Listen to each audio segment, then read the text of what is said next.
Hi, my name is Carl Glassman. I'm with the online Zeta cohort, and this is my leadership story. So, back in 1989, I was stationed in Schofield Barracks, Hawaii, with the United States Army.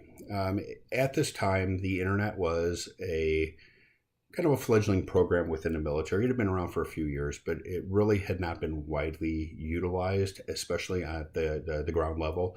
At the upper echelons, it had been used quite extensively, but not the individual soldiers. It was about 1987 when it really started to become more widely used. But in 1989, my unit was sent to Thailand to do a training mission with the Thai Army. So we thought, great opportunity, get to go visit Thailand, see the culture, and see some of the sights there. So after we got there, we were sent to the eastern part of the country to do the training mission with the Thai Army. At the time, Thailand was in a conflict with Cambodia. So we were aware of this, but we were told we needed to stay very clear of it and not be around it whatsoever. So after a few days in the training exercise, the Thai commander of their unit asked us to move our training site to an area that we felt was probably too close to the conflict that was going on. We didn't want to be involved in it. We'd been given specific orders not to be.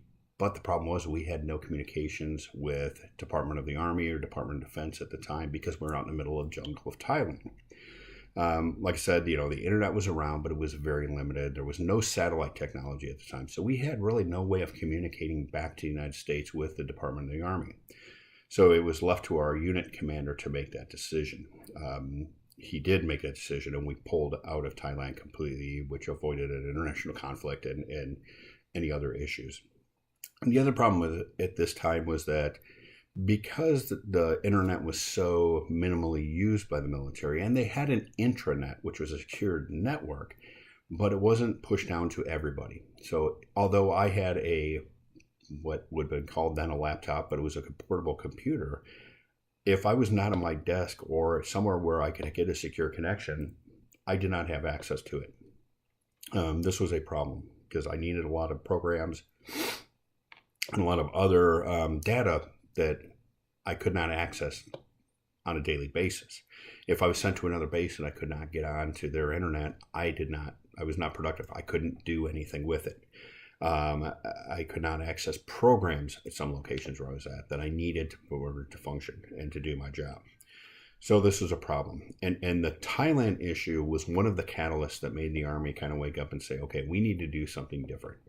So from there, they decided to broaden their intranet service so that no matter where I was able to access my desktop from my home computer or my office computer.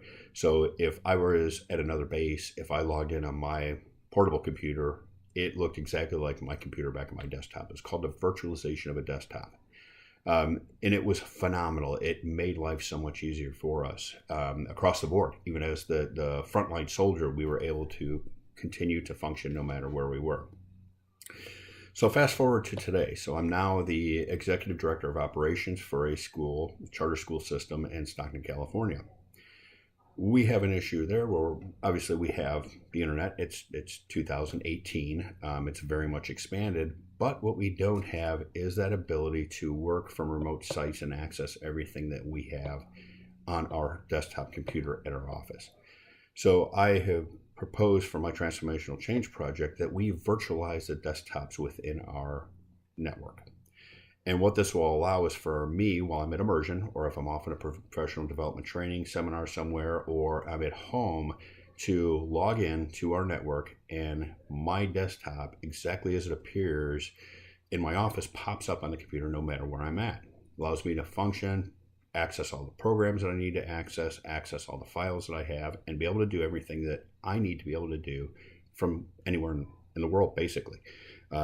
It's kind of revolutionary. We don't know of any other school district that is doing this, at least in the secondary and elementary level. There's probably colleges that are doing it, but we have not seen any other secondary elementary education system doing this.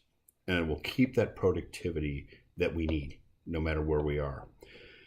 So that is part of my transformational change project. The other part of that is going into 3D imaging and augmented reality. But based upon what I saw with the Army and the lesson learned there, I realized that we needed to do something here within the school district.